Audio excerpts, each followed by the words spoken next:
Okay, so I think I'm live. Whoa, it just took me out. What the? I think I'm live and live with problems already. I wasn't going to come on today, and I don't want to interrupt anyone else's live stream that's coming on. But I had this thing about, I thought about time travel, and I know, I think Allie and some other tarot readers were talking about time and time slips and things like that. And I find it all very fascinating. I've been into time travel for a long time, and um, I even did a thing a few years back. If you go way back in my channel, I talked about how one time I listened to a Doors audio from, it was Light My Fire, and it was at a live concert. Someone had recorded it, and I closed my eyes and I could feel and place myself there, like 1967, and I feel like it was the closest way to time travel mentally. And that's how, let's see, if you watch Somewhere in Time, or if you've ever read um, Time and Again, isn't it Time and Again by Jack Finney? I love Jack Finney. I devoured that book, where Saul goes back in time to the early part of the century, or maybe it's like late 1800s New York, and meets a woman that he falls in love with. And what is he there to do? It's just really a time experiment. And it started off in a warehouse where they did experiments with putting people in almost like a movie set, and had them live the life.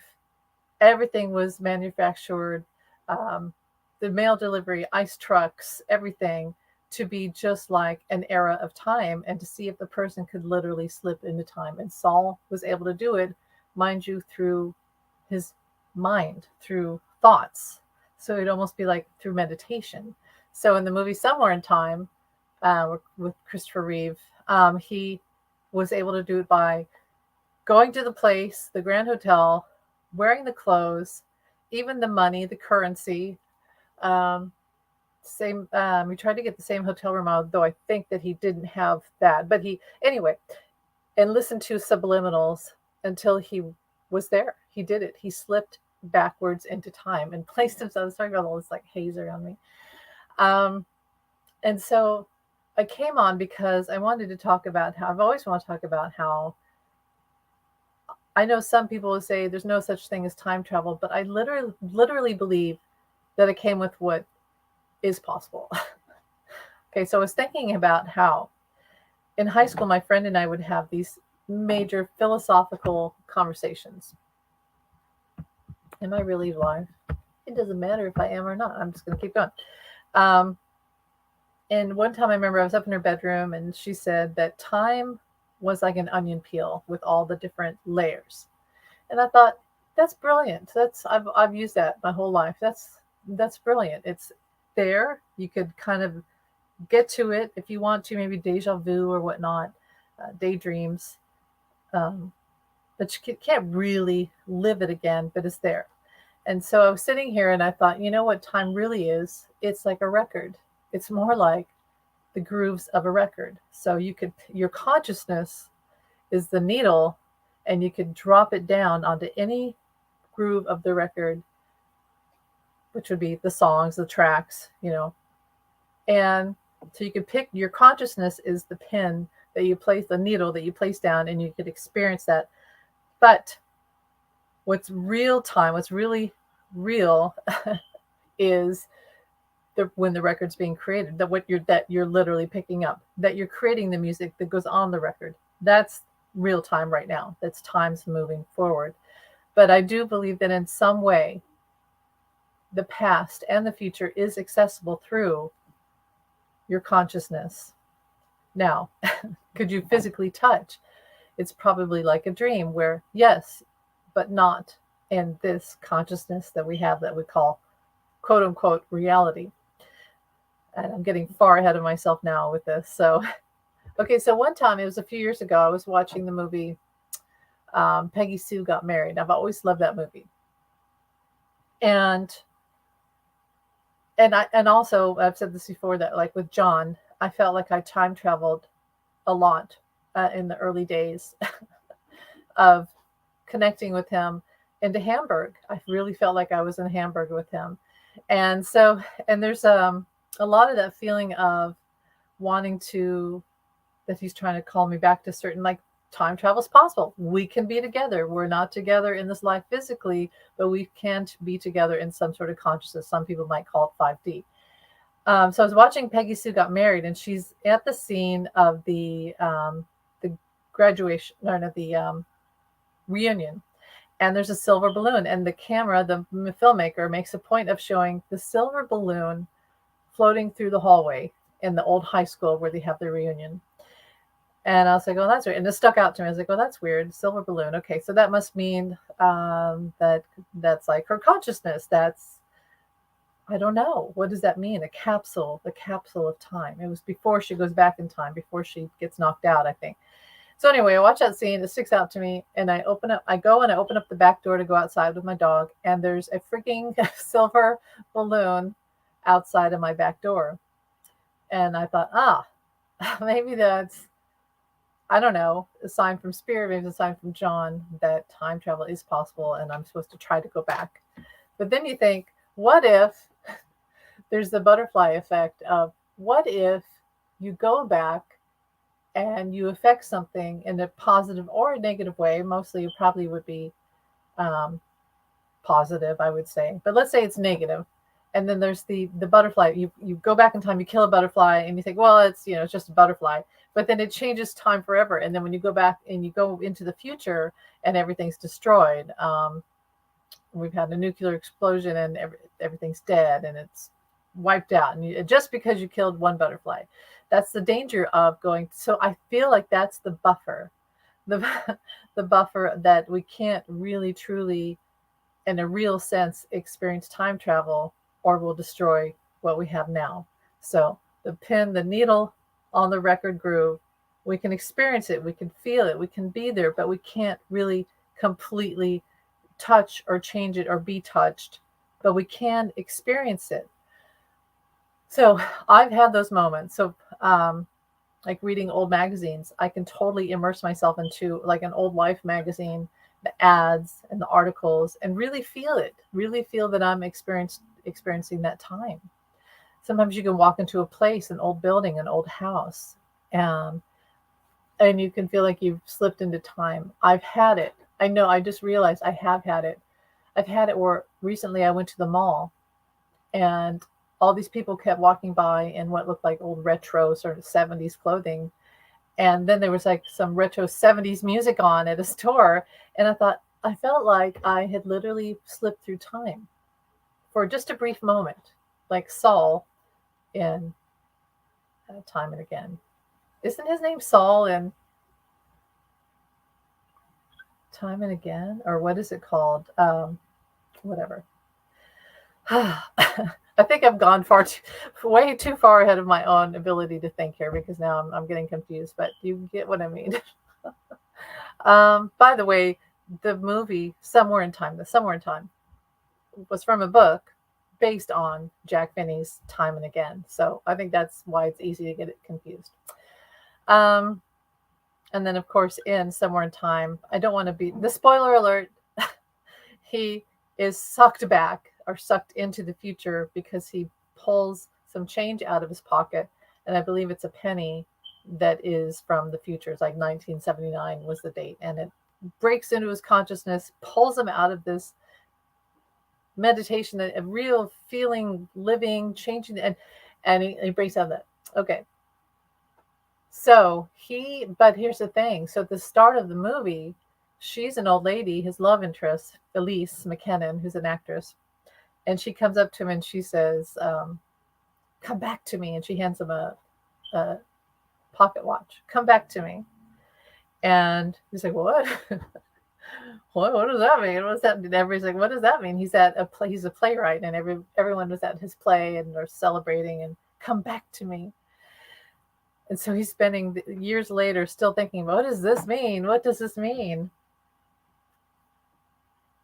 And he's drawn to the Grand Hotel. And it all starts to open up to him. He sees her picture. And it's like his consciousness is opened up to this woman and this thing, and then he goes back in time and they're together, and then he's sucked back to his future, but it's like circular. It keeps happening. Thus the record, the roundness. It's a circular thing that keeps happening. Oh, Amy and her weird videos. But I just wanted to say that I feel like time travel is possible, but it's just not because to protect it, there has to be a protection. Maybe that's the mylar of the balloon protecting it.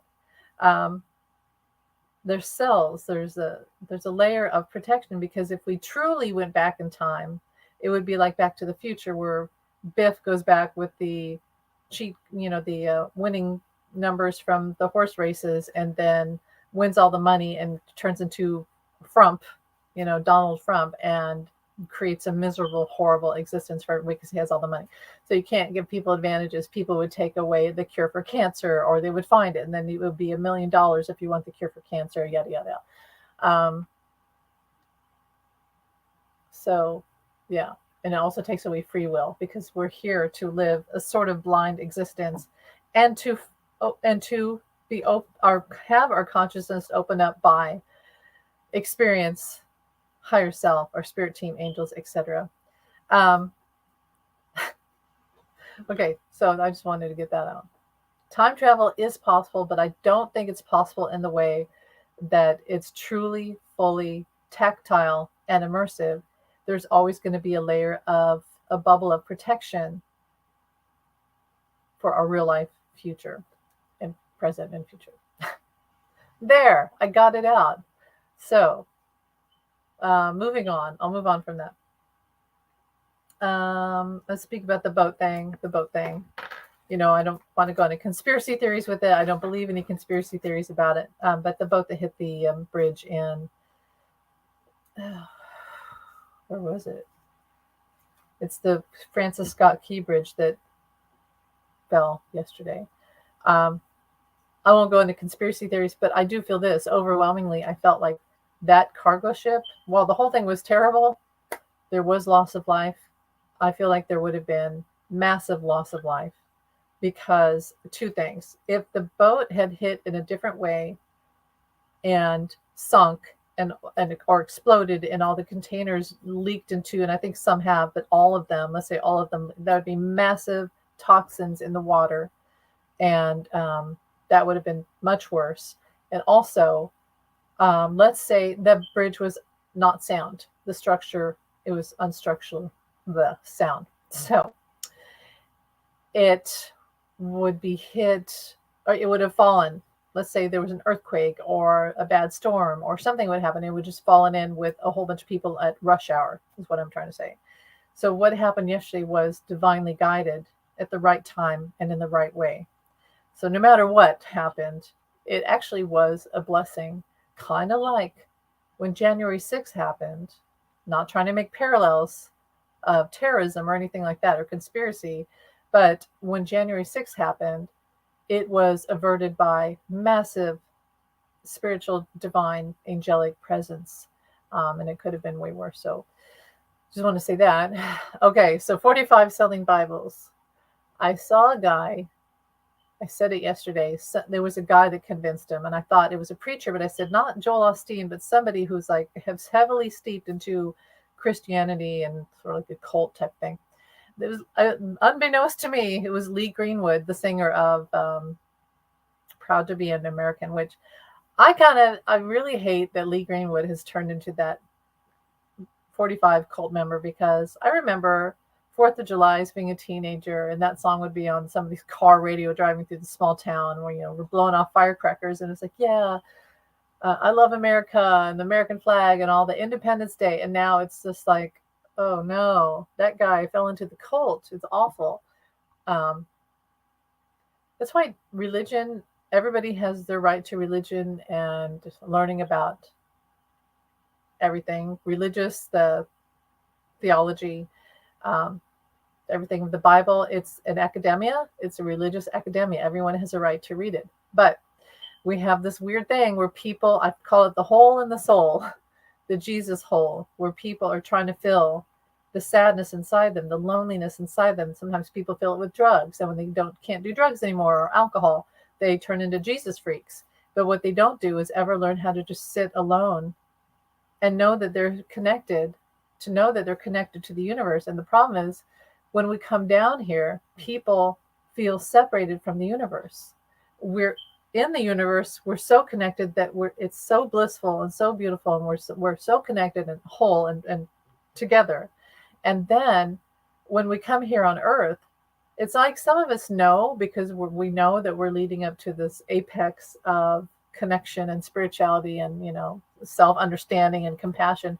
And other people go, oh, I feel awful. I feel so lonely, and I feel I'm bored. I'm alone. I'm unloved. And there's this hole in my soul, and they fill it with drugs, alcohol, relationships, usually toxic, religion, the people that can't stop reading the Bible and can't stop quoting verses because they just can't be alone, and they don't feel connected to what is really the one source, which is God, is the one source, which is all divine and all knowing, and it's all connected.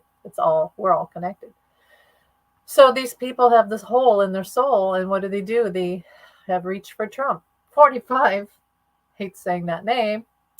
I'm shadow banned anyway, so whatever.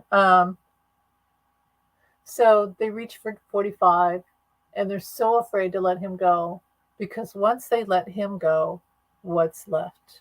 What they don't realize is that there is a whole beautiful universe.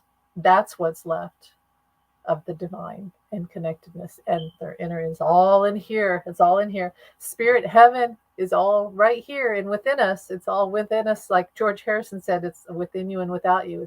But if you want to connect to, here's your loved ones, and here's heaven right here. Everybody thinks heaven's way up here. Well, it is beautiful. It's grand, and it's the clouds and all that. Yes, that's beautiful. That is part of heaven. But really, it's like right here. In our energy and whatever consciousness, vibration is about here. And heaven and the spiritual and spirits, loved ones, pets on the other side, they're here. So they will often lower themselves, as I've talked about, and we have to raise ourselves. And then we can meet, and that's when we get all their signs and signals, and we can hear them, see them, see orbs and all these things happen, and number codes and all this stuff, and we feel connected. And that's why we ascend. Do you understand? That's why we go from our lower chakra, our lower consciousness, and we learn, and we know, we ascend, we evolve, and we get higher and higher.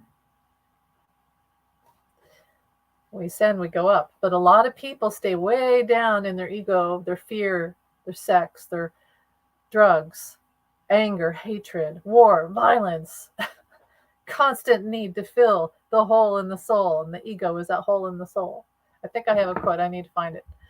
The ego. I found this perfect literary quote about the ego. And my son's going to come home, or I'll have to pick him up soon. So I'm going to have to end this soon. Okay, let me see if I can find this real quick with my crappy eyes. Need to go to the eye doctor. Lift these glasses off. Okay, where is it? Leave it to me to not save it, right? Maybe I did save it. Let me see. I probably took a screenshot. And yeah, I gotta go soon. Screenshot. Did I save it? Did I?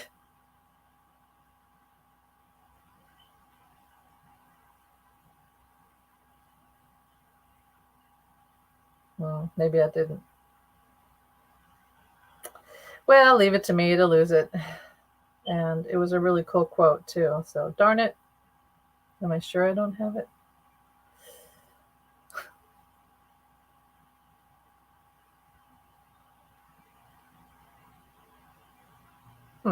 Okay, well, whatever.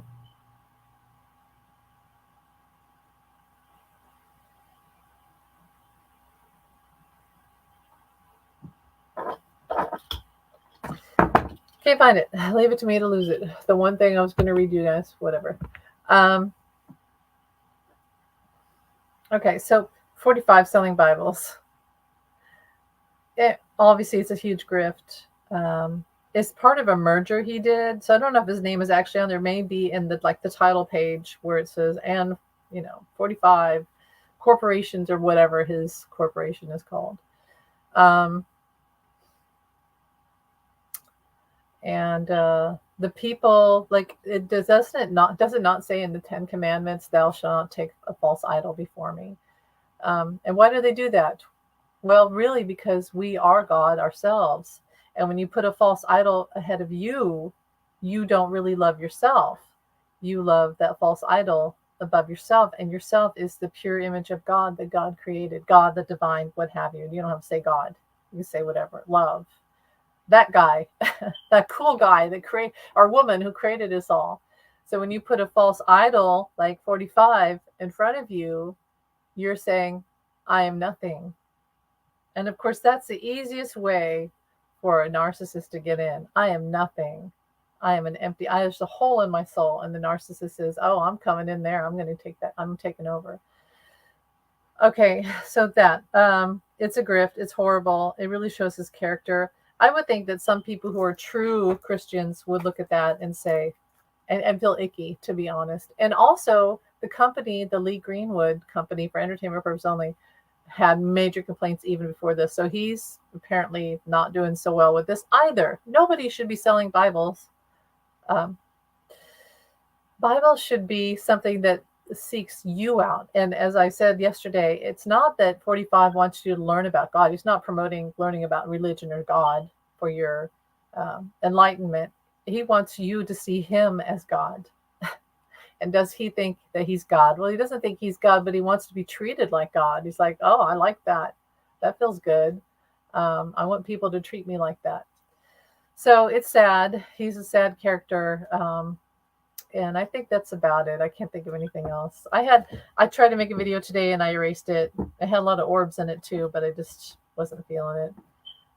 There were some I posted about how all these conspiracies about our dear Princess Catherine and William actually were from a Russian mill. And I have to say, seeing all the people who won't let go of this, oh, it's AI, oh, it's lying, or she's not alive anymore, and they're just trying to fool us, or she's up in some tower somewhere, and really she's going through some of the worst, darkest moment of her life, where she's needing healing and support, and to know that her children are okay.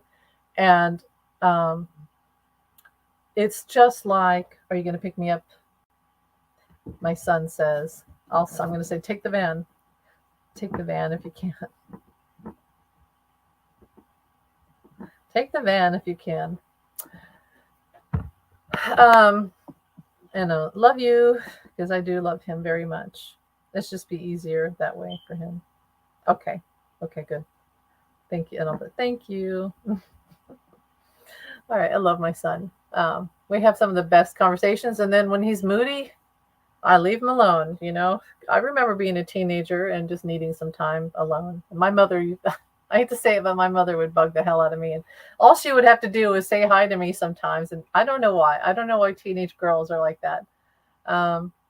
My kids are really good. Like, we're able to talk to each other, and we laugh about a lot of stuff. We have all these things that we laugh about, but I do still respect their time, and but they know that I love them, and whatever. Anyway, he'll be home here in a bit.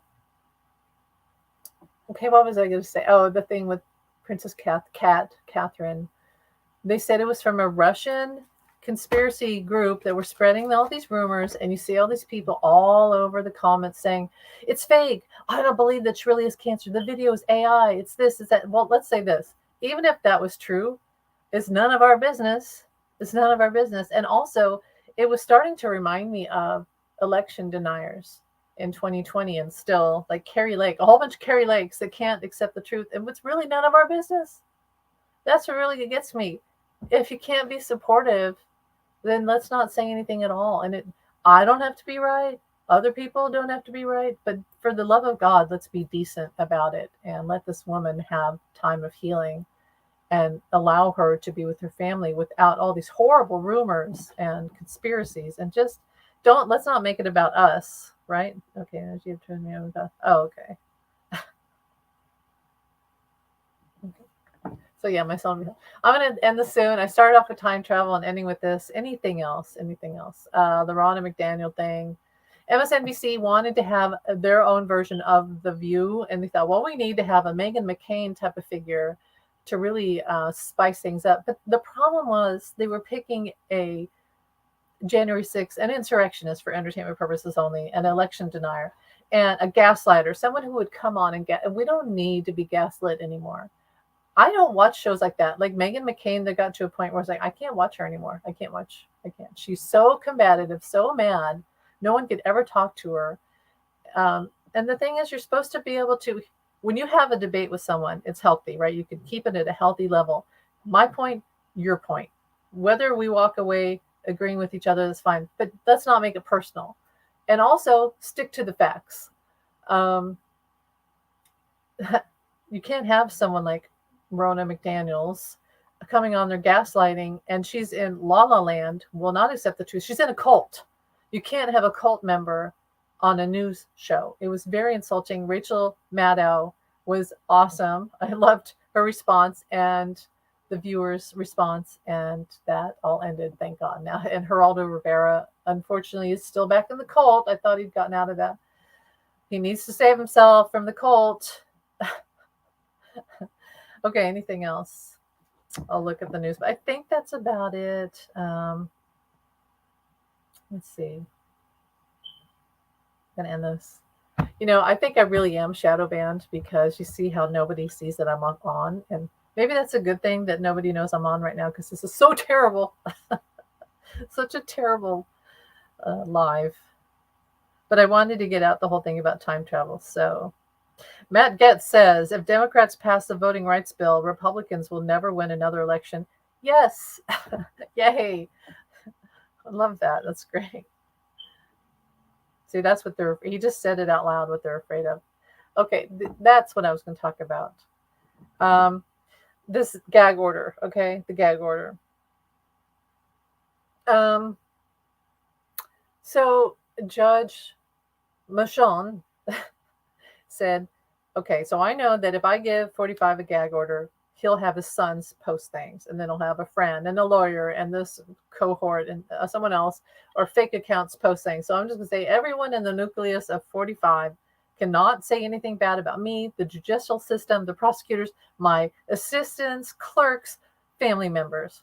So 45 already has this woman out making fake accounts and saying fake things and trying to bring trouble upon Judge Merchan's daughter.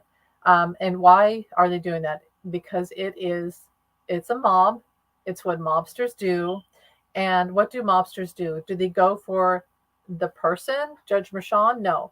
They go for the jugular, the loved one, the clerk, the friend, the what have you, the wife.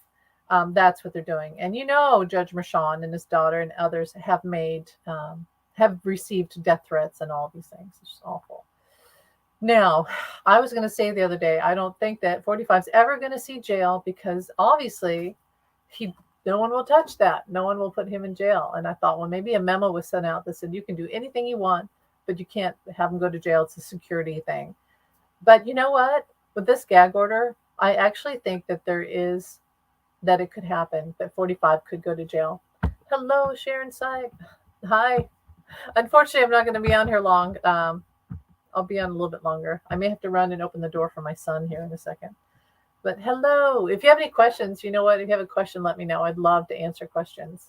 So, yeah, I talked about time travel, the Baltimore Bridge, the 45 Bible thing, and now his gag order. I really think it's possible that 45 could go to jail for one night. It would be one night.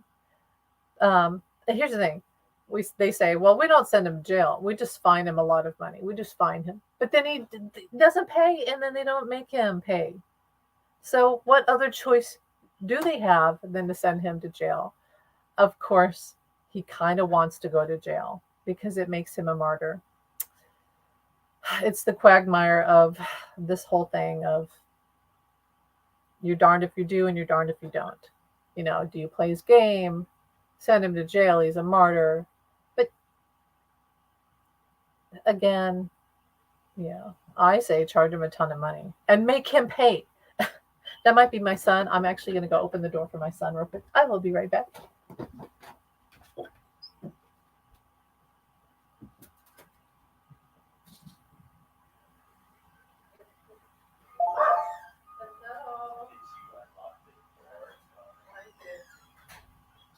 He's in here with me. I'm doing like a live right now. How you doing? The van was fast. My gosh. Did it speed through town or something? Oh gosh, it's alive. You know when it's alive when these things happen. Yeah, ask if you have a question. Let me know. Otherwise, I'm probably going to leave soon. But I will look. Let's do this. Let's look through the news here, and then I'll talk about whatever I find. So we have. I loved Larry David's response about 45. He's such a sociopath. Okay, Larry David said. He said he's such a little baby that he's thrown 250 years of democracy out the window by not accepting the results. He's such a sociopath. He's so insane. He just couldn't admit to losing. And we know he lost. He knows he lost. That's what I've said. And he's such a sick man. Larry David, when you look at him, does he not look like he was one of our founding fathers, like George Washington or, yeah, he has that kind of, he looks like he was one of the writers of the Declaration, the signers of the Declaration of Independence. He's right. He's absolutely right. It's just we need perspective on 45 and training on how to get out of a cult, to be honest. Yeah, I agree with you, Sharon. I love that statement by Larry David. It was great. So what do we have here? Fake news. Newsmax host Greg Kelly referenced a report claiming that Judge Juan Merchan's daughter has a social media account on X with a profile picture depicting Trump behind bars. Now, here's the thing. I don't think that really happened. I think that's not true. You know, if she did, she's like the rest of us. Who among us hasn't retweeted something about 45, wishing that he'd go to jail? 45 has had way worse posts about judges. Like, is the guy, the Stormy Daniels judge. So let's say she posted that. Like, well, she probably shouldn't have, being the daughter of the judge who's running a case with 45. But she's human and she's not the judge. She's just his daughter. But, okay, so debunked. Oh, it's debunked. Okay, so she didn't do it. So that's what I was going to say. If I was the daughter of a judge who was having a case with 45, I wouldn't post anything. I'd be really careful. And I thought, I bet she didn't, and this is all fake. So they're saying it's debunked. So good. But she has the right. She can do it if she wants to, you know. What else? Anything else? I'm on Threads right now. That's about it. Oh, did you see the thing about Alina Habba?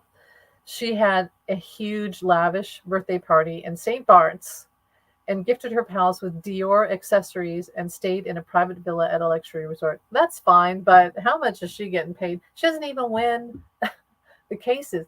He gets her hair done with Melania's hair and her makeup, her lip injections. I mean, that's why she sticks with him.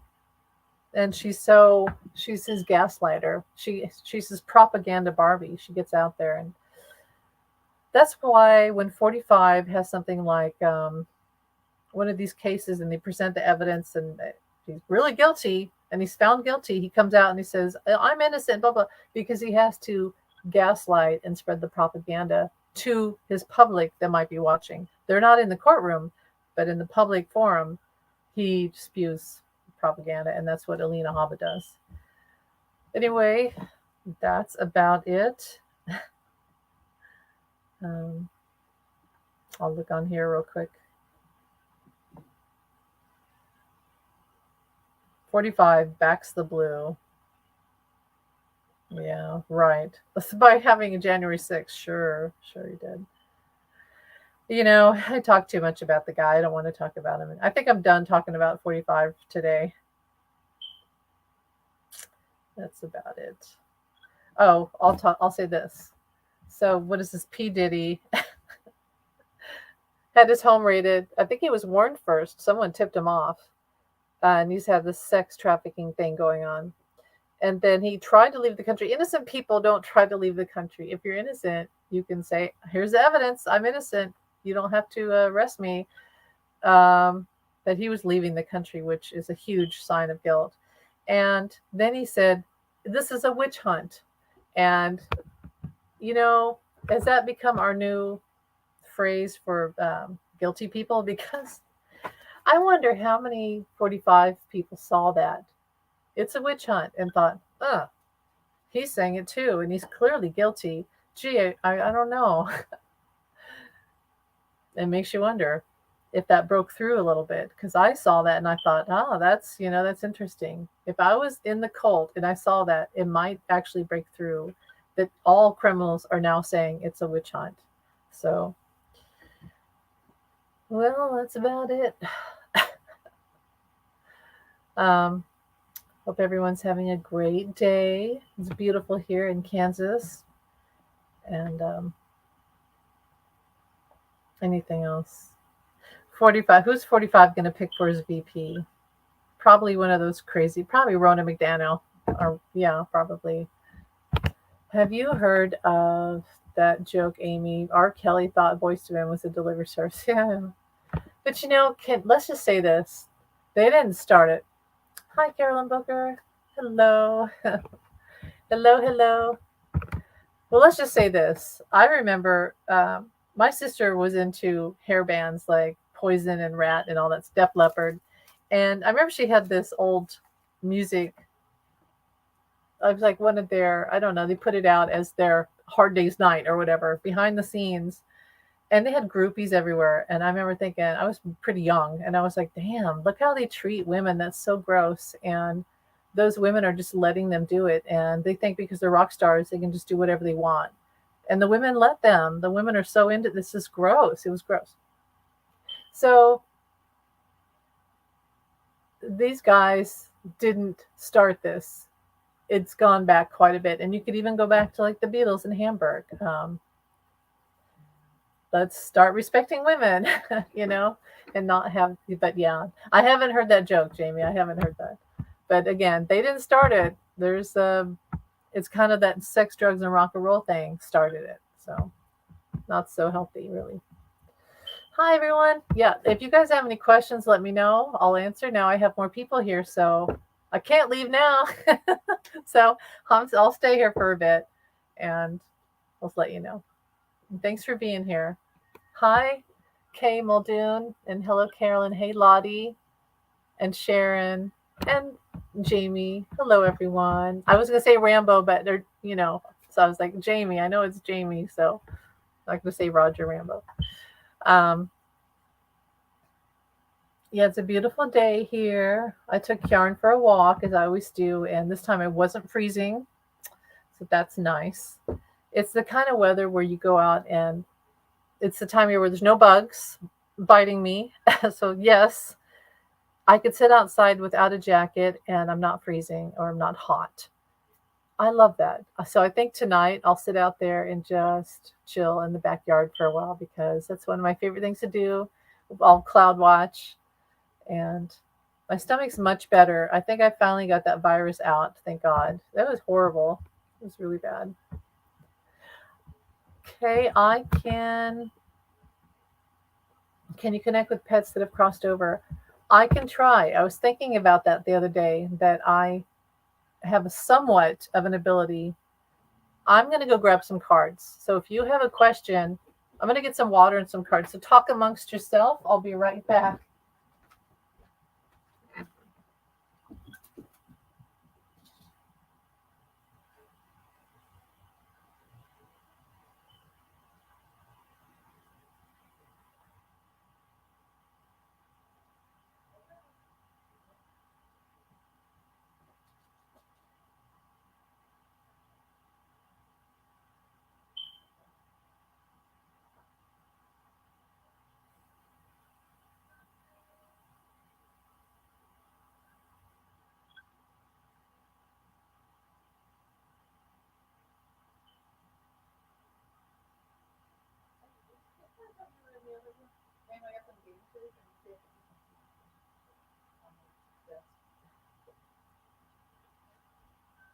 Come here, Karen. Not ready yet. All right, let's see. So it's Easter. It's Easter on Sunday, and I said, and I'm going to come on live. But I said, oh, the restaurant, because I work at the dinner theater. I said, oh, I bet it's closed. Nah, it's open because they never close. They close for Christmas, and that's like pretty much it.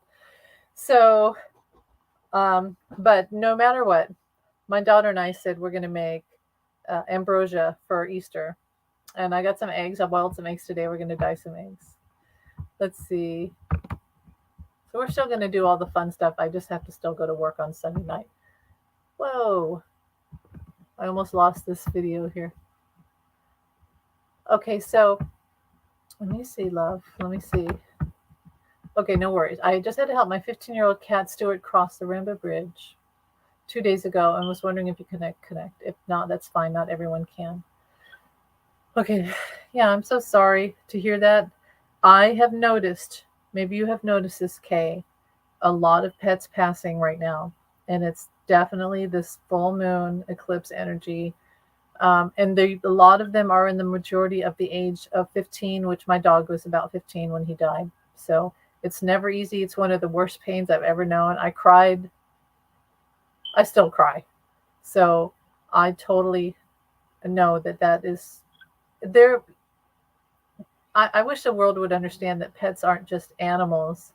They're actually family members. And a lot of times they're like children to us and closer, have spent more time and moments with us than actual humans. So it's very painful. I understand that. And here's what I always say to people, because I had to do this. When my Henry passed away, I was in deep mourning. And the only way I could get through it was, yeah, they're family. They definitely are. Um, the only way I could get through it was I actually took a brown sweater because Henry was brown, and I wrapped it around a pillow and put it on the floor where he used to sleep. And so that way, when I walked in the room, I it tricked my brain into thinking that he was still around, and I had it there for months. I would say I had it there for at least 6 or 7 months. And the other thing that I did was I visualized putting him in my heart.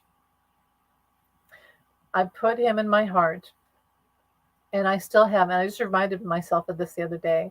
I put him in my heart center, and this is almost like, you know how we have necklaces that are keepsake necklaces with pictures of loved ones or lock of someone's hair. Our heart is a keepsake, and they so put your baby in there. I just got. He stands with you. He follows you everywhere. You might have seen his light, like a blue flash, a flash of light, and I see him wagging his tail. Oh, he's a cat, so he wouldn't. But cats wag their tail. That is why I saw a cat when I was talking. I think it's a dog, but then I thought, why do I see a cat? So that okay, Stuart is a cat. Cats wag their tail. I've had several cats that wag their tail. So I see. You know how when a cat will stand by your ankle and put their tail around your leg? Yes, you can sense his presence. Yes. Our pets are part of our soul family. And so they were with us before they were with us physically. We've been in many lifetimes forever. And they will be with us again, and we'll be together forever. So they were with you before. You were with them in that life period, and they'll be with you forever. Keep them in your heart.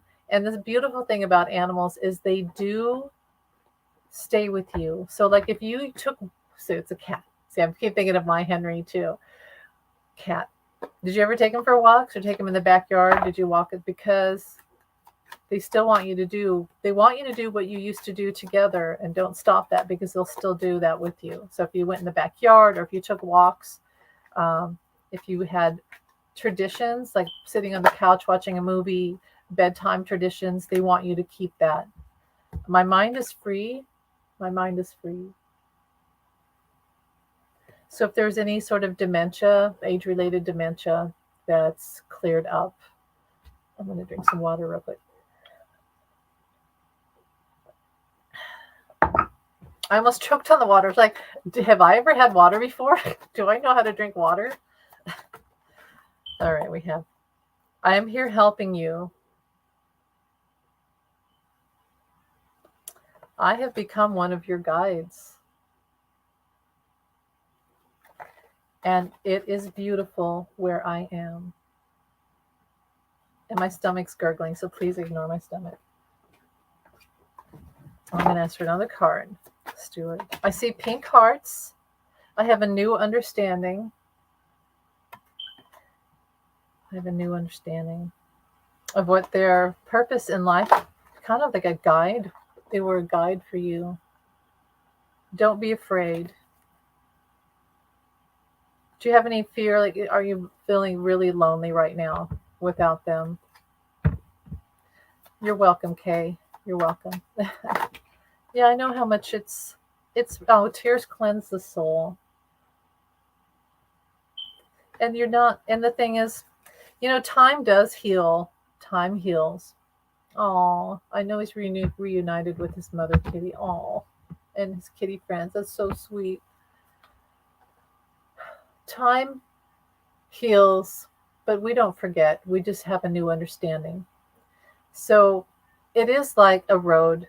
Time is like a road. And when someone passes away, there is more distance between us in that sense of, because we're always taking data. Life is every second of our life, we're taking in data. Our brain is a computer, really, and we're constantly filling it with data. So that data of the physical sensation of being with them is starting to, but you gain new understanding. And isn't that what it's all about anyway? They're still with you. It's just in a different way. So, and yeah, they're definitely, Stuart's still with you. Yeah, it's so hard. Take some time out for yourself and let yourself grieve. It takes a while, it really does. It takes a while. Sometimes what helps is switch up whatever program that you used to watch, or play, do something a little different so you could put a little bit more of light back in and help heal. You see your Max.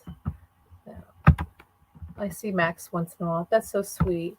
I see, mostly how I see my pets on the other side are little flashes. I'll see them along the floor.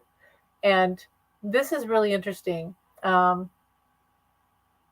When Henry passed, I was already like, oh my God, how do I deal with this? I don't know how I'm going to get through this. And I was watching all these pet communicators and what happens when animals go the other side, even though I've experienced it before and all that, and I believe in all of it, but I needed the comfort of hearing whatever, would my pet come back to me? Were they on the other side, and yada yada.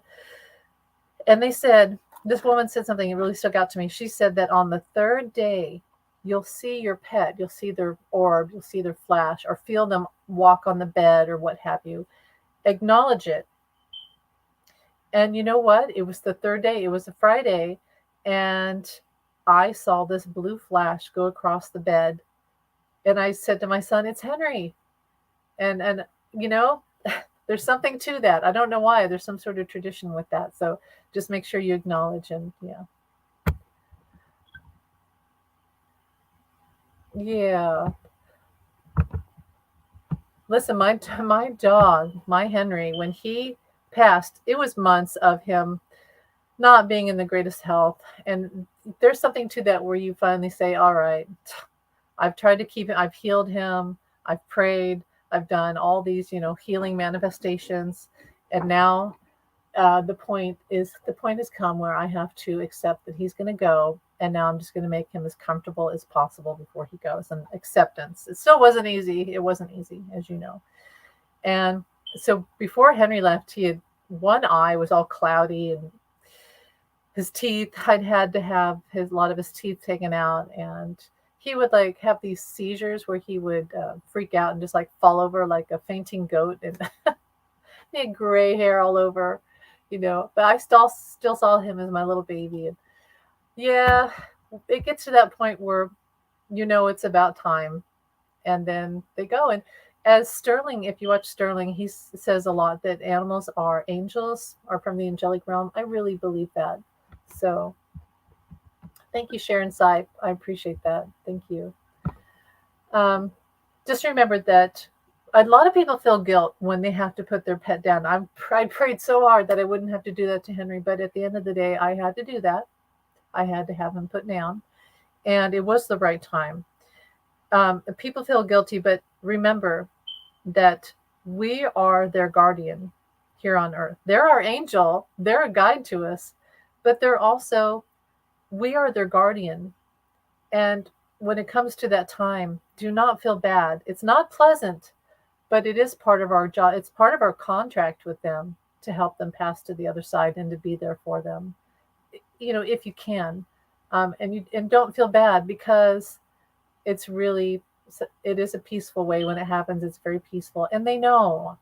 People feel such guilt, but the thing is, the pet knows. They have a much bigger understanding of the universe and angels talking to them. Like just the other day, like with Kieran, I'll take him for a walk and he gets real stubborn, and I'll say to my guides and angels, will you tell him that it's time to go home?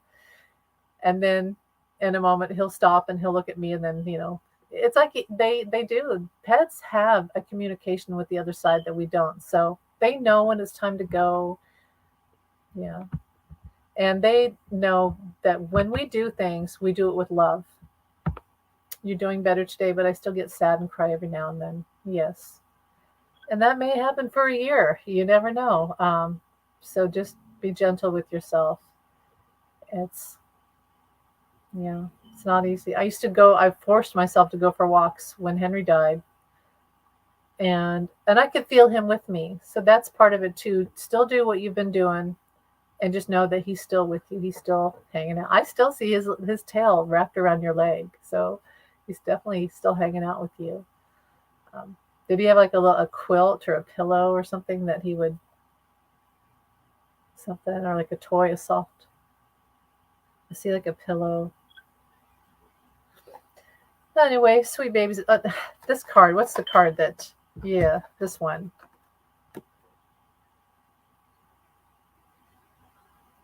I am surrounded by loving animals. So all the pets, like you said, the pets on the other side, they go and hang out with them. Yeah. You're welcome, Kay. All right, and I saw that Jamie said something up here. Let me go up here. Someone complained that our local council yesterday that my dog Alfie was making a mess in his gardens. Oh, and he's been gone for 18 months. So clearly it's, that's weird that they would do that. Why are people doing stuff like that? That's so weird. Well, obviously Alfie's not doing anything. He's innocent. That's not fair, is it? I swear. That's crazy. I'm sorry that you're going through that, Jamie. That's not fun. Yeah, take your time, Kay.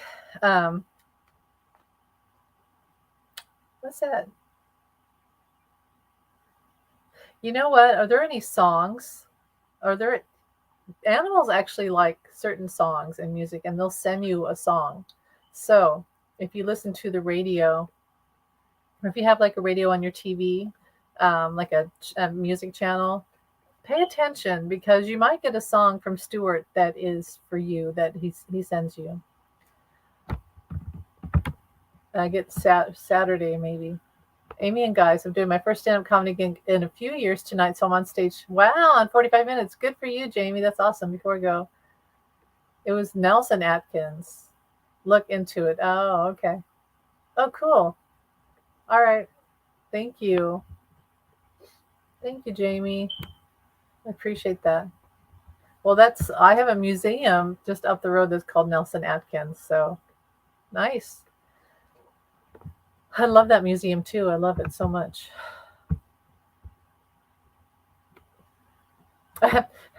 Yeah, probably so. That's true. I grew up when I was a teenager, when I was a kid, we had stray cats everywhere, and nobody kept their cats inside, or dogs. I was very protective of the pets in my house, especially as a teenager, because we lost a few through like one got run over by a car. And one time my sister had me warm up her car. I was a freshman and she had this huge Pontiac and she said, go warm up the car because it took forever to warm up. And she would drive us to high school, through the country roads to the high school in the next town. It's like, all right, I'll go start the car. And unbeknownst to me, my beloved cat, it was a tuxedo cat. His name was Ashley. We named him from Gone with the Wind. And he was in the engine and he died from that. So after that, and then my dog, Buffy, was hit by a car. I've always been extremely protective of my pets, like almost obsessively, because cats that go outside all the time can get AIDS, like feline AIDS. And of course, they get in fights all the time. So yeah, I'm really protective. But growing up, we had a cat that I brought home from my first babysitting job, and my mother not never got him fixed, and he was like the ladies' man of the neighborhood. So I'm sure my mother got phone calls about him all the time. But yeah, probably lots of cute little kitties in our neighborhood that are still descendants from him. I know that's terrible. That's how it was back then. Nobody really kept their pets inside. Oh, he was 5. Oh, he's FIV. Oh, yeah, yeah. Yeah, that's not fun, is it? I hear a lot of bad. I hear good stories, like that people are able to work with it, but then I hear the bad stories too. So that's why you keep your pets inside. And I'm always like my Maine Coon, my son's Maine Coon. She always wants to go outside. So what I do with her is I carry her out there and I'll take her to the trees. We do this thing where I let her ground herself. So I'll take her to a tree and she'll put her paws on the tree trunk and look up for the birds and stuff. I'll put her paws on the ground and then she gets to eat grass. Um, oh, wow. He actually lived to be 17 as long as you keep them in a controlled environment. Good. Oh, that's so good. So that's pretty good for, yeah, that's good to know. Yeah, I've heard those success stories of people that are able to keep their pets for a long time with FIV. I never trust anyone who doesn't like animals, so I know that would be my father. You wouldn't have liked my father. He was not very nice to animals. So thank God when my parents got divorced. Thank God, because yeah. And then we had a neighbor who I had Bobby the bobcat that was a stray that became one of my best friends. And the thing was, he was gassy and he would fart. I remember one time I was on the couch, my mother's old love seat, watching like reruns, like I Love Lucy or whatever. And Bobby came in and he farted, and I was like, Bobby. And I've always thought that was so funny, though, and he was a bobtail, so we called him Bobby. And then my stupid neighbor poisoned him, which is awful. Um, People that don't like pets, those people turn out to be sociopaths, in my opinion. I mean, that's like the first indicator of a sociopath. So it shows that they don't have empathy. And also, people talk about spirit animals. Well, I feel like our animals are kind of like our living, breathing spirit animals, our guardians, our friends. We walk through life together. And so, yeah, people who don't have a love of animals, it's almost like they just don't have that empathy, I think. And I don't know, it's kind of sad, but it's kind of scary too. My FIV kitty was a Maine Coon. Oh, I love Maine Coons. His name was Seamus. And 4 months after he passed, I saw him in my house for a second. It was like a flash, but I definitely saw him. And you know what? You can also see them in your mind's eye. So if you ever have that moment where you see a pet that's passed on or a human and you see them in your mind's eye, or like right before you wake up, you see them in your third eye, that's real. That is part of psychic seeing. It's a visitation. In fact, I realized I had a dream about one of my cats that had passed last night. So, oops, am I still here? I keep this stupid trackpad on my computer is the worst. It keeps making the screen disappear.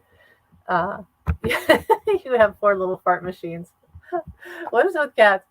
I used to when I babysat. I had a job babysitting in high school. It was every day after school, so the bus would drop me off, and I would go babysit. There was 3 boys, and we'd play Super Mario Brothers, um, and they had it's like an Irish setter. That dog would follow me everywhere and fart everywhere. It was like the worst farts ever. But I loved that dog. She was so sweet. But yeah, pets. Oh gosh, TMI, right? But they go through a lot with us too, don't they? It's an equal balance in the relationship. Yeah, yeah. There's a lot of pets. I've noticed on social media a lot of pets. I'll say a lot, but just it could be the algorithm. But I've noticed an uptick of people saying that they're around 15-year-old cats and dogs are starting to pass away. So I think I don't want anyone to be scared because I don't see that happening with anyone right now. And I don't want to see that happening. Pray it away, pray it away. But this is a time with the eclipse and full moon where a lot of pets. And why? What does the eclipse do? It eclipses things out of our life, right? So when you've had this time passage, this journey with a pet, and the time has come for it to end, so you could have a journey with a new pet, or maybe another journey if they decide to come back right away. The eclipse is here to end a cycle and bring in a new era.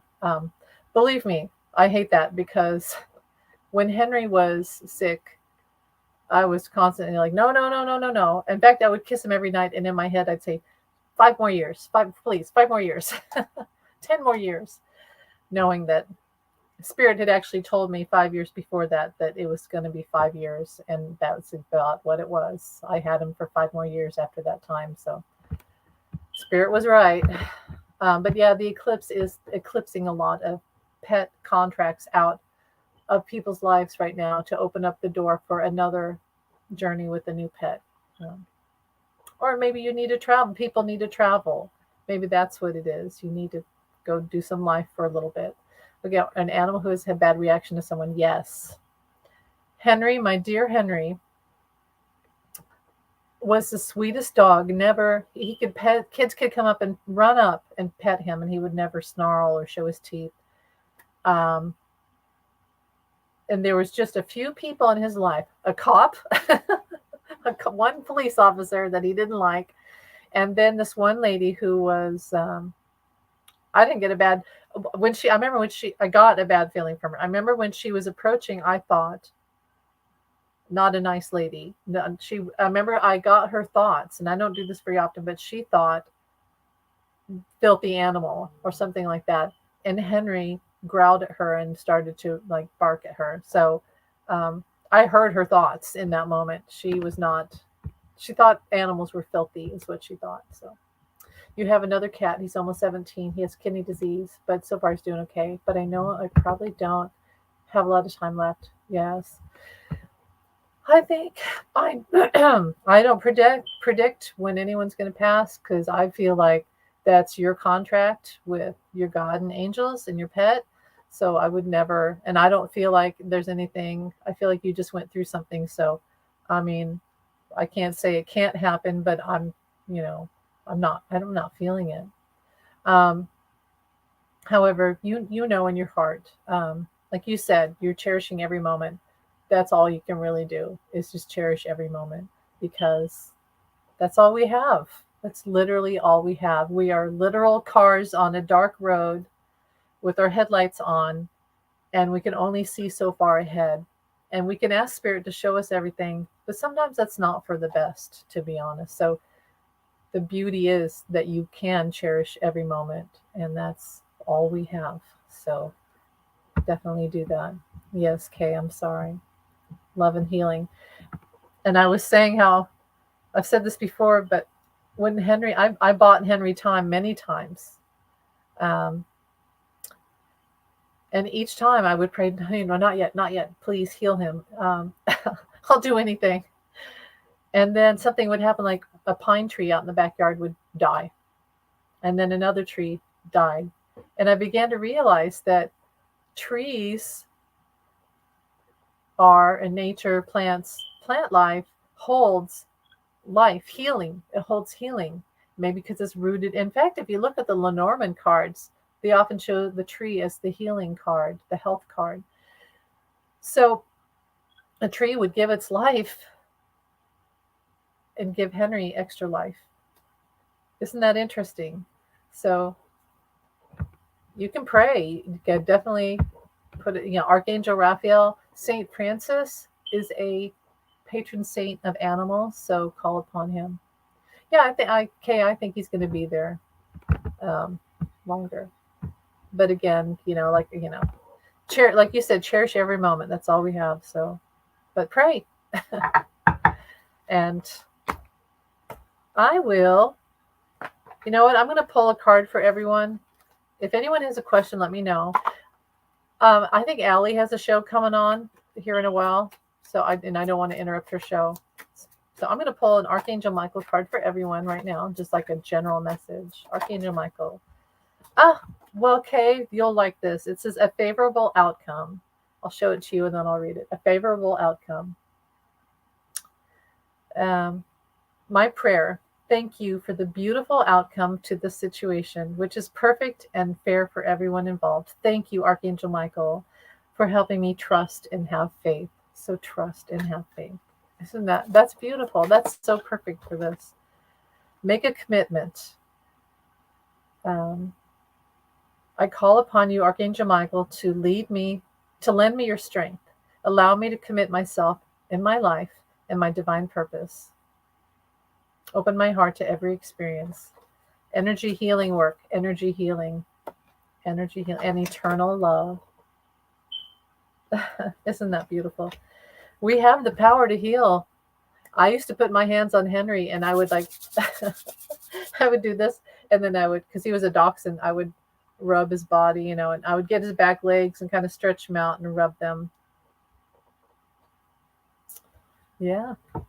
We have the power to heal. We work with the greatest healer ever, which is like the divine. You could say Jesus, Archangel Raphael. There's lots of healing, ascended masters, angels, light beings, and we have the power. It's in here. Lottie B.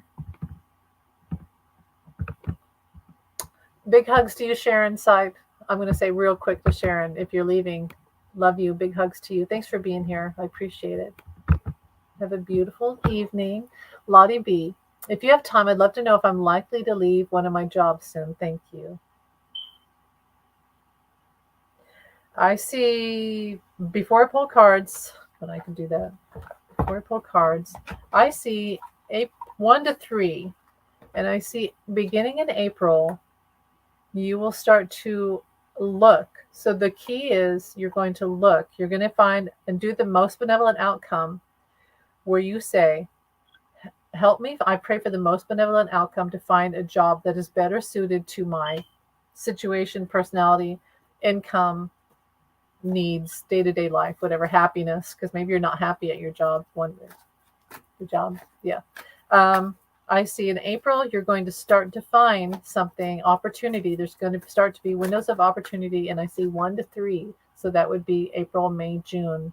But I'll do also here July. Forgiveness. Forgive yourself for being in a bad job, for staying in a job that doesn't suit your purpose, right? Music. Ideas and inspiration. Archangel Michael and new beginnings. So maybe it has something to do with music, or music will help you manifest better. If you're thinking of a job, try to keep yourself in an upper mindset and energy so that you can manifest the job that you want. Don't they have those Indeed website where you can look up jobs that are suited for, you can look at a whole list of jobs, ideas and inspiration. And Archangel Michael, new beginnings. So see, the things that you've been thinking about for a job, you are starting to manifest them. Archangel Michael's helping you. New beginnings. And see the flowers? That would be April, May, June for sure. So I really, yeah. You're a musician. Get out of here. Get out of here. See? That's great. And I almost said it. I should have said it. Have you thought about working at a local college where you would be a teacher or maybe assistant teacher, starting to get in the door of teaching and or being a musician? You do have something. Yes. Lottie, that's you can't make it up, can you? That's crazy. It's funny how I could read for myself and get confused, but when I read for other people, spirit always comes in to make sense. And I love that. Yeah. Archangel Michael's helping you. Maybe you have to look at your local college for music jobs. Maybe but just ideas. I think Archangel Michael's going to send you ideas. So when you get little thoughts, you're doing dishes or driving in your car, or taking a walk, you're in the shower, and you start to get ideas, they want you to work those out. They want you to really put those into action. It's spiritual rather than in my current. Yeah. Okay. Well, good luck. I do see you're gonna start to see something with that. So good. Are you gonna do? Maybe you could lead down the road to music healing, music therapy. It doesn't have to be, but it'll be therapeutic for you and others. So let me do this life purpose for Lottie. Lottie B. See, there's a spiritual teacher. So I think it's definitely part of that. Your heart, you heal with your classes, sessions, and seminars. So it's definitely going to have a spiritual aspect. And I still feel that school thing. Author. Maybe you're going to write about music too. Writing. See, you got writing. Writing music. Writing about music. Yeah, that is encouraging. Well, good luck with that, because definitely you're being guided to that. I tell you what, the whatever, the divine, your guides and angels, if you're interested, they'll definitely try to put you to work because they want us light workers to be doing all this stuff, That's in the area I want to move into. And yes, I have been writing. Good. That is, again, you can't make this up. Well, there you go. That's your confirmation. So there you go. Keep at it. That is great, Lottie. I'm so happy for you. Awesome. Isn't that amazing with cards, how they're just cards and yet they pick up energy, and they literally, like, one time I was shuffling a deck of cards and it was kind of dark, and I saw blue sparks like flying out. And you know how I don't know if you've ever shuffled cards, but they'll stick, and that's when you're ready to cut the deck or pull from the top or whatever. It's amazing how energy, even if you said, okay, it's not spirit guides, there's nothing, it's still energetic. It's fascinating how it works, but I believe the guides and angels work through it, and it's just a tool. It's a tool for them, and it's a positive tool. It's not a bad thing. Now, Ouija board, I always say, if you want to know what you shouldn't be doing, you shouldn't do a Ouija board, because it is a portal. In my opinion, a Ouija board is a portal into naughty spirits coming in. But these are just like, it's our guides and angels helping us. They're helping talk to us, and it's energetic wise, it's picking up our energy. So not that we had to do it. Yeah. Agreed. Thank you for asking. I appreciate that. It's good for me to, I haven't pulled cards for anyone recently, so it's good for me to do that and sort of exercise it. So yeah, I'm happy for you, Lottie. Yeah, keep on it. And well, you guys, love you. I'm probably gonna have to get off here soon. I've got to feed Karen, but if anyone has another question, I will answer. Yeah, that's all right. All right. Yes, definitely do that.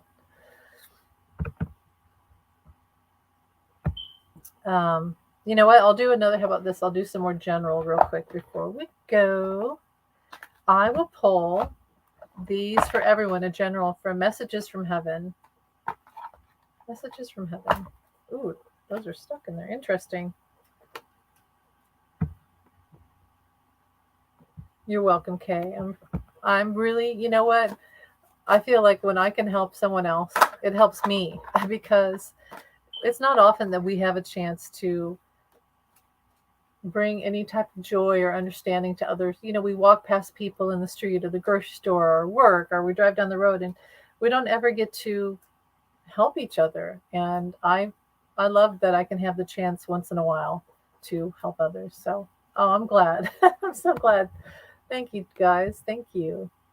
I'm glad that I was able to make you feel better and help you out. And thank you for telling me that. All right, so this is for everyone. This is a general here. We will light the path to new possibilities for your future. Lottie, this John is sitting. Oh, I love my John. I love him. I'm going to say really quick that, oh, it made me hot. When you said that, it made me hot. I love my John so much. Um, yes, John is the bomb. He's the bomb. And he's full of love. Did you know that Lennon means love?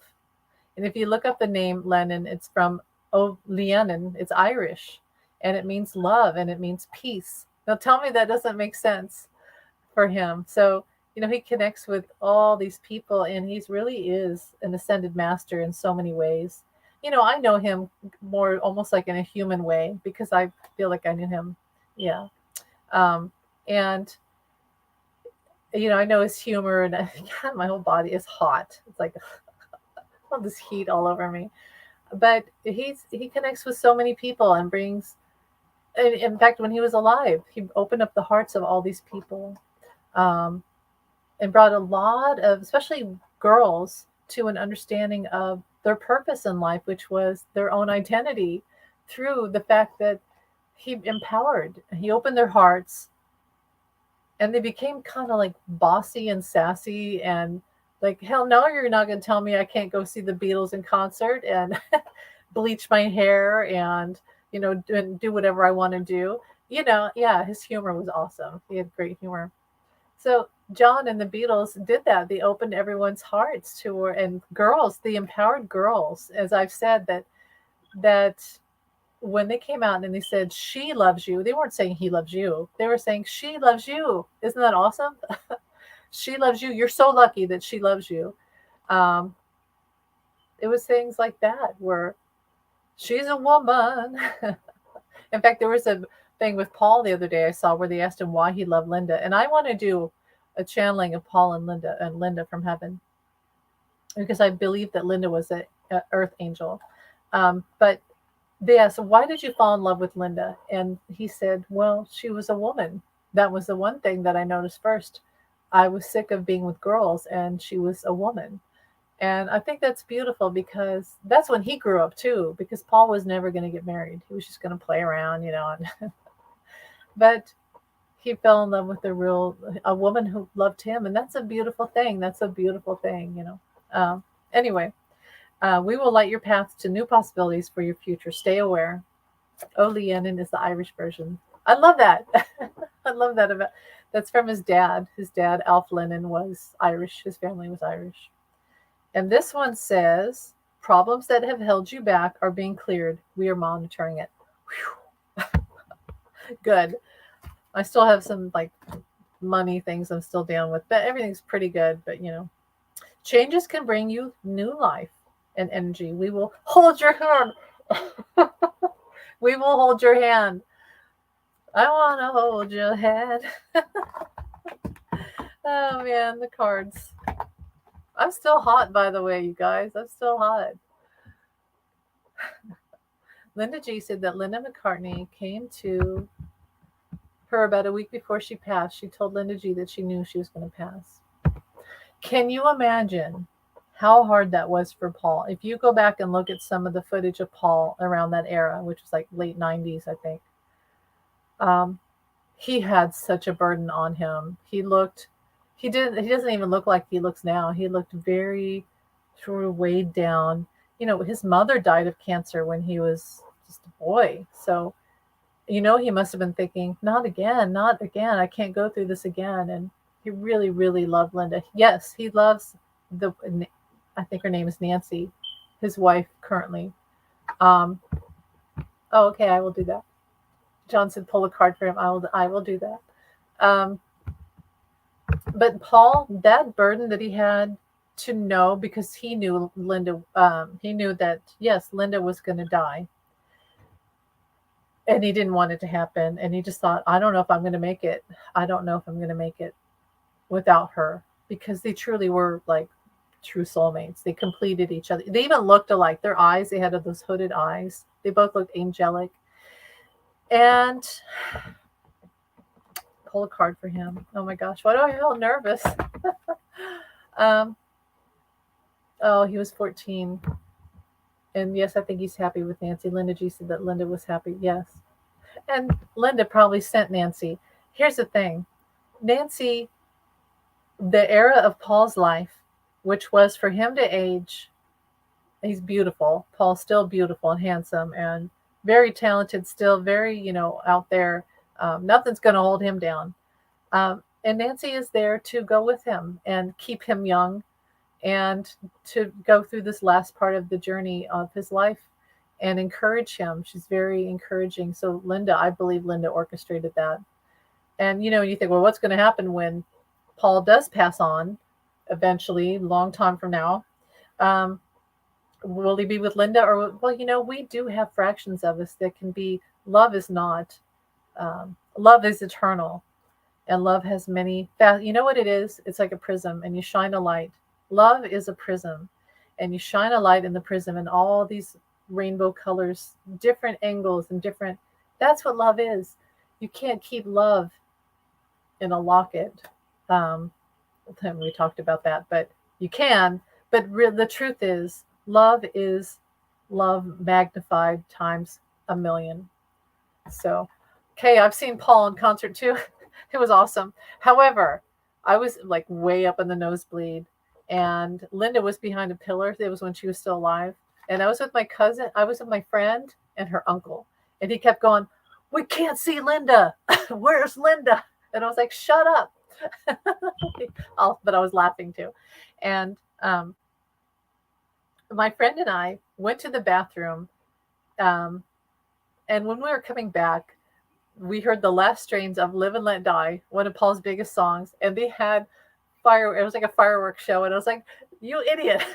Why did we go to the bathroom right now? We missed the entire, like the finale and the best part of the whole concert. But anyway, I saw Ringo in concert. I've seen Bob Dylan. One of my favorite concerts is Bob Dylan. Okay, John says, I've become one of your guides. I think that's for a lot of people. I really do. Okay, anything else from John? A card from John. Our dear John. Our dear John. I am so much better now. Aw. And anything else? I mean, I get my own personal... That's what I was going to say. I get my own personal cards with John. I always give you a good night kiss. I know it's backwards. Yeah, he does do that. Anything else? You've seen Ringo? And this. This is the heart. This is the love card. I wish I had told you more often how much I love you, which basically means he's saying he loves me and you and all of us. And he's always, he's a very loving guy. Look at his name. Oh, Lennon, love. I've seen Ringo and Bob Dylan too.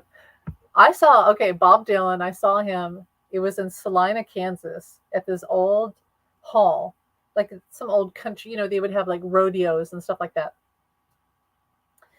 And I was able to sneak down to the front of the stage. Oh my God, it was like the best moment of my life. Yes, thank you, Carolyn. That whole thing recently with because whether or not I was his mother, Julie, he says I was Alma Cogan too. I played different parts in John's life, as I'm sure he's played different parts in my life. But when it was his mother Julia's birthday recently, it was March 12th. March 12th. He was all over the place showing up. And then I walked into the bedroom and I had music on the TV when those TV music station things. And it was playing Oh Julie from 1958, which is when his mother died. And I was like, okay, okay, John, I know. I know. And then the song ended. And right after that, 8 Days a Week came on by the Beatles. And so I see John. Okay, was I Alma? John says it's like it goes back and forth. It's almost like different energy. Yes, he said I had the energy of Alma, and I could see that I was Alma, but I also had the energy of his mother, and it could be just be the energy of I represent his mother to him. I have a lot of her similar energy. It's funny. There's a lot of synchronicities with John and I, and you see how I talk about him all the time. I get so annoyed with myself. I'm like, I'm so obnoxious how I do this, but I can't help it. And I'm still hot. I'm freaking hot. I hate the whole twin flame thing, the twin soul, but I can't deny that there's something to that. The way that we're always drawn to each other. He's always showing up for me, his orbs every day. I'm always calling out to him. Um, but also, I'm a big fan, like I said, and also he's a spirit guide to me. He's a spirit guide to so many people, and uh, that's beautiful. I love that. I think we did. There's a painter called John Constable. You may know him. He's a British painter from like the 1700s. I think we were together in that lifetime. In fact, if you go look up the painter John Constable, and you'll see a similarity to John. And there's number similarities and like nines. John Constable was called a revolutionary painter, and he painted all these clouds. And think about John with "Imagine there's no heaven above us, only sky," and like the sky. It was revolutionary for John Constable to paint the outdoors because where were men at that time? They were stuck inside reading the Bible or working in factories, inside schools, farms, what have you. John Constable was one of the first, before the Impressionists, he would go out there and just paint these huge, expansive sky scenes. And I really feel that was John, and I feel like I knew him in that lifetime. Yes. Just Google. I know. Thank God for Google, right? Yeah, I really think, and I also think that John could have possibly been Mozart. I'm not sure about that. It was either Mozart or Beethoven, or Mozart and Beethoven had very similar energy too. So that there's something to that. And Paul McCartney was Vivaldi, and George Martin was. If you go look at the picture of George Martin, their producer, and who's the guy? Now I can't remember. Who was a composer at the same time. Whatever. I'll let you know later. He was a composer too. So see, these past lives, people have been together, and George has always been, George Harrison has always been a very spiritual. He's been in India. He was like a minstrel, always been teaching. George is always been very high spiritual energy, but he kind of like a rebel in that sense. Yeah. You've heard that Michael Jackson was Mozart. Interesting about Paul being Vivaldi.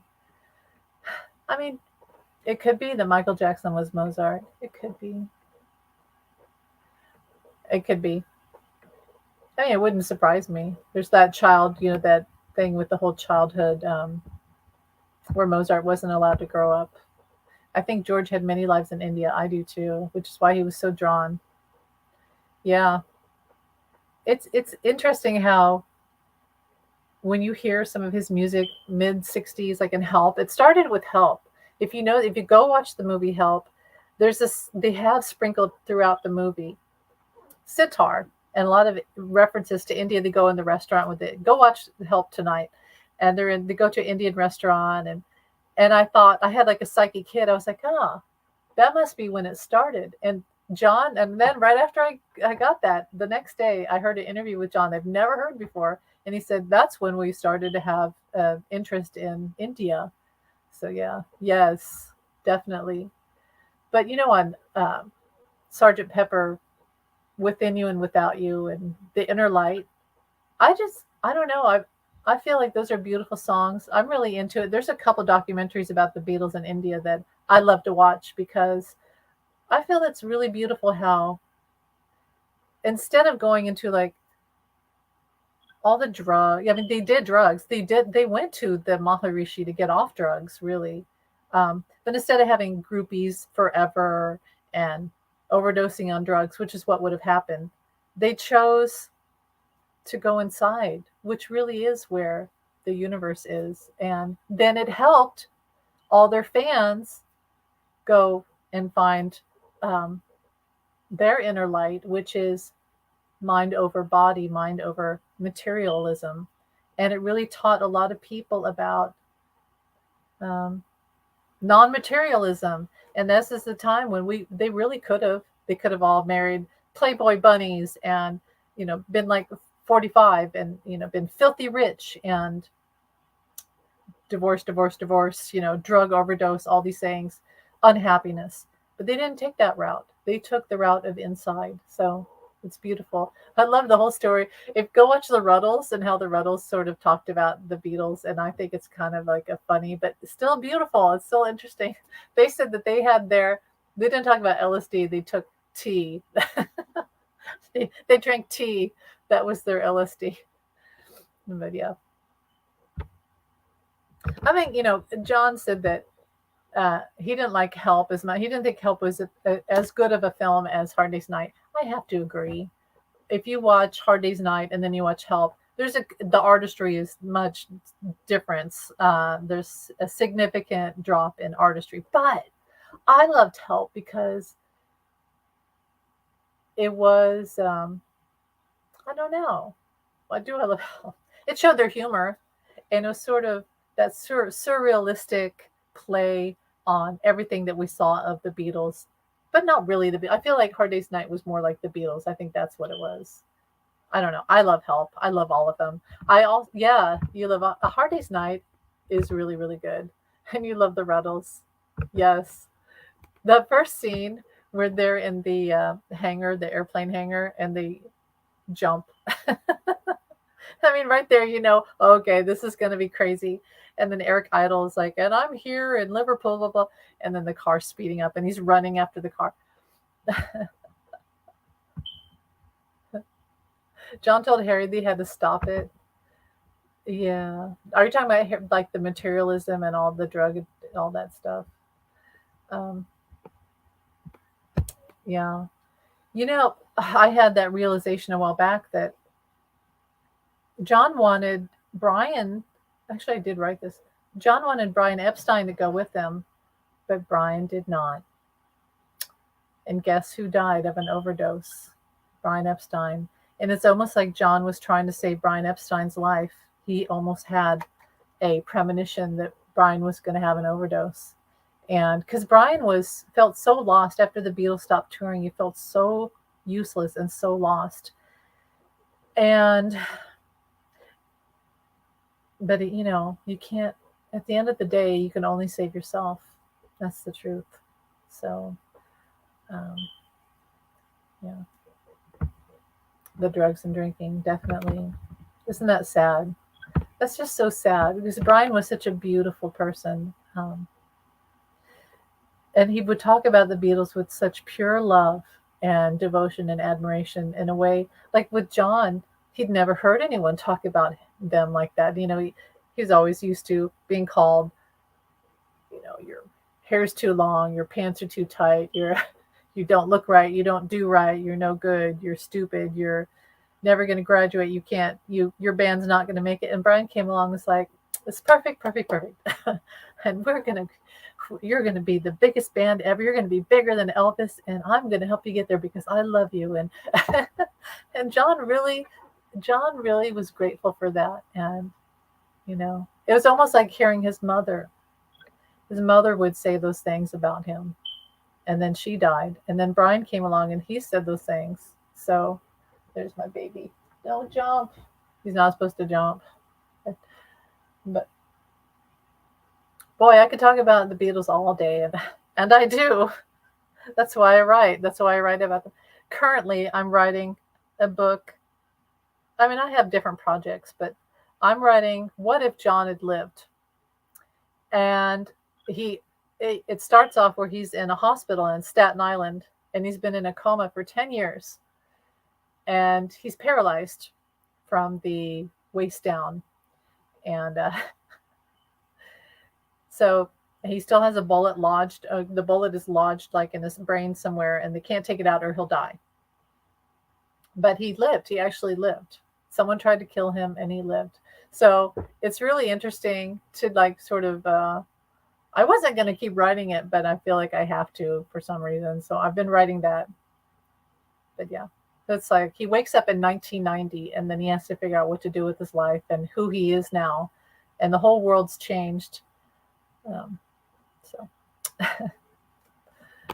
well, my loves. So what's everybody? I'm going to close this soon because I got to feed my sweet baby here. Um, yes, I know. I love that. I love that. We found our tribe, right? Okay, we found each other. That's great. It's funny. You think that we'd all be sick of talking about them, but we're not. And there's just something about the Beatles that just makes you happy if you like them. If not, then definitely not your cup of tea. You know what? If I don't watch, here's me. I don't watch Beatles stuff every night. What I usually watch is Jane Eyre and Pride and Prejudice, and then I'll watch British shows. I did watch Beverly Hills 90210 forever. I watched that for a while, and then and Melrose Place. I watched that, so that was fun. But yeah, I could talk about the Beatles forever and watch the Beatles movies forever. I have to stop myself sometimes. Well, yeah, I love you guys. Love you gals. And Allie's going to be on. So I want to get off because isn't Allie going to do a live? And I really don't like to cut into other people's lives. It's not very respectful. So go join her live. I don't think she's on. Please, Lord, please tell me I didn't cut into hers. Okay, I think hers is coming up here. Yeah, go join. Go see Allie. Allie has brought together more psychics and what tarot readers, intuitives on YouTube, and has empowered them and given them a voice. So I really love and am grateful for Ellie. I know we all are. So I love you too. Lots of love to you, Carolyn and Peter. Say hi to Peter, and love you. I'll try to come on Sunday. I said I would come on in Easter, so even if it's for half an hour, we'll have a little Easter thing. And Beatles, let's see. Listening to the Beatles helped me get through this depression. Oh, I love that. That's beautiful. I love that. And music has the power to do that. I never get sick of talking about them.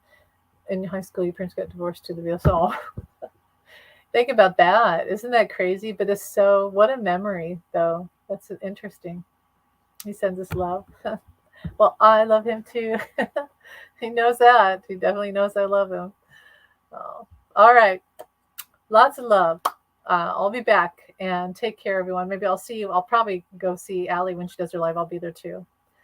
That's all right, Kay. I understand. It's all good.